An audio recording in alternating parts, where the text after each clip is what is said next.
Hello everyone!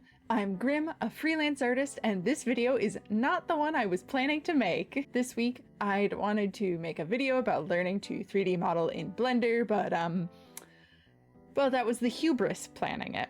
So, instead, we're going to talk about where I went wrong so you can plan your projects better. Now, if you'd like, grab your sketchbook or other creative project and work along with me on my webcomic while we chat. So, what happened this week was I had an idea for a video that was way too ambitious. I realized that in planning, and then I scaled it back to do something that would be a good component part to use later.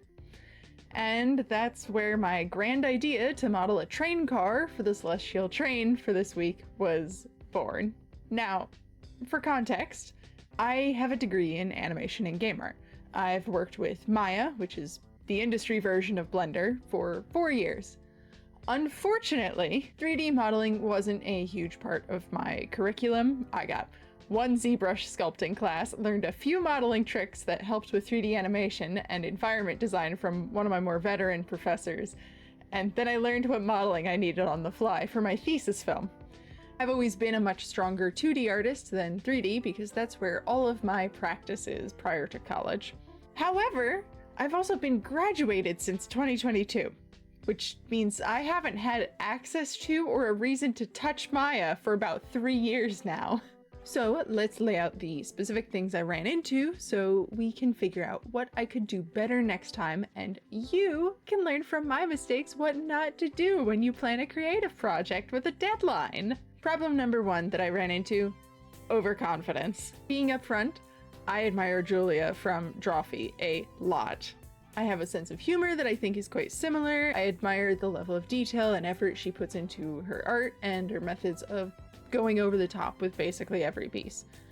It's something I relate to because I see it in my own work.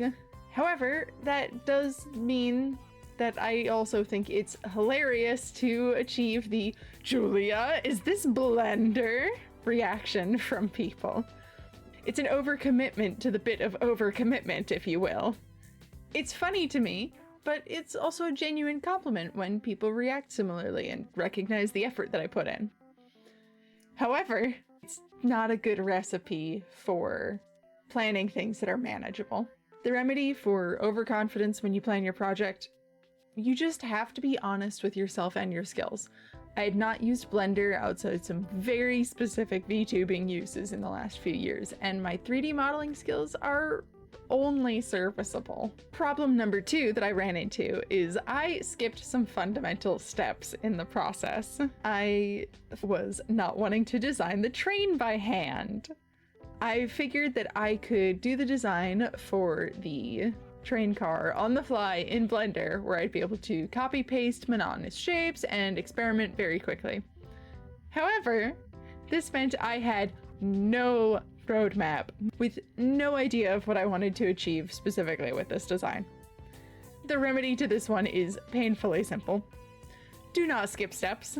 If you start doing something and realize you have no idea what you're doing on a project, you have to take a step back and actually make sure you did all of the steps. And problem number 3 that I ran into was underplanning. Somehow, despite being an over-planner who loves organizing things meticulously, I managed to underplan for this one. When I laid out the steps for the video I wanted to make this week, I didn't think to look at how long a Blender tutorial playlist would be. So, when it came time to model, I was sitting there looking up, listening to, and watching tutorials while I was trying to model this train car at the same time. It's not a smart idea. It really is not. And so the remedy to this one is, if you don't know how to do a step, recognize that learning how to do that is also a step in the process. And look, I know that sounds very similar to not skipping steps, but like, skipping steps is when you know something exists. Underplanning is when you don't think to realize that something exists. And that, I think, is a pretty good overview of what happened this week. It's not what I was planning to make, but I felt like the story would be worth sharing with you all so you can learn something from it. Now, just remember, if you go to work on a project, be honest with yourself and your skill level.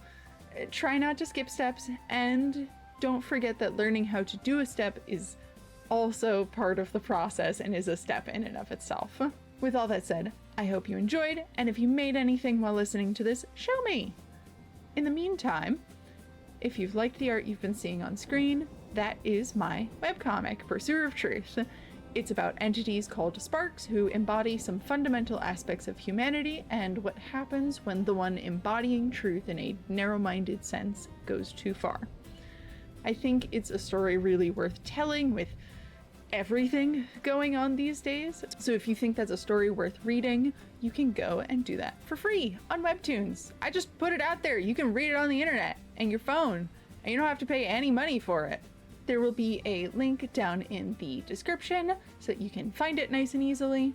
And hey, if you like the comic and you want to go the extra mile, I also have a Patreon where you can support its production. All that said, thank you so very much for watching until the end of this video, and I will see you all next week where I figure out what I'm going to make and, well, hopefully I plan a little bit better for my current abilities and time. Bye-bye!